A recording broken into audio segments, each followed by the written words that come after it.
بسم الله الرحمن الرحيم. Qarra adam batı, bul hemişe Kur'an okuyordu. Hemişe Kur'an okuyordu. Son bunun bir oğlu batı, oğlu aytti ki bir gün, ata deydi, siz hemişe Kur'an okuyorsunuz, bu köpem okuyorsunuz deydi. Lekin Kur'an'ın manasını bileniz yok deydi. Bul okuymaklığınızda ne mi fayda olur deydi. Manasını düşünen yok ya lay okuyup yolun Kur'an deydi.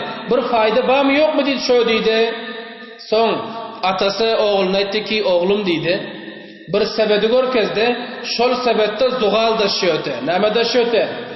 Zugal daşıyordu. Sebet kara ol kalantı. Oğlum deydi, şıl sebede deryadan dolup geldiydi, bar deydi.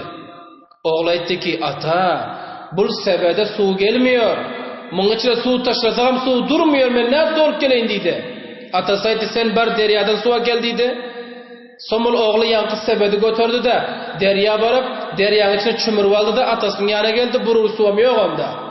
Oğlu etti ki ata deydi, ben aytmaptım mı bunda su durmuyor. Sebed avıl deydi, sebette su durur mu? Atası etti ki bar yine bir köşet deydi, yine bir su getirip gör. Oğlu gitti de derya barıp yine bir sebedi batırdı, derya çümürüp yine atasının yanına geldi, bir katra su yok onda. Oğlu etti ki ata deydi, beni rışkan etiyorsun mu? Ama su duran yok, ne için su getir diyorsun? Atası etti, yeni bir getirsen deydi.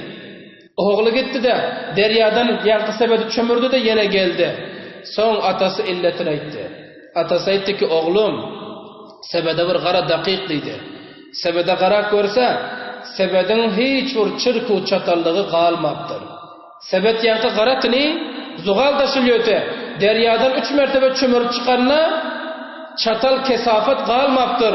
Egerçi su gelmedi sebet bilen. Lakin çırkı çatallığım kalmadı. Oğlum deydi, Kur'an'ın manasını bilmesen hem Kur'an'ı okuyup verirsen kalbin pak boluyor deydi. Kalbin saf boluyor deydi. Misli ki bana bu sebedin karalığı egerçi su getirebilmedin. Lakin paga ettin ama derya çümür verdin pak boldu. Anında Kur'an'ın şurakan bir derya. Kur'an'ı okuyan insan kalbi pak geliyor. Kur'an hemişe okuyup veren insanın yüreği safa geliyor, yüreği açık geliyor. Allah subhanahu ve teala her zadeki eşittik ve ayttık, amel etmekle özü tevfik inayet ata'ız.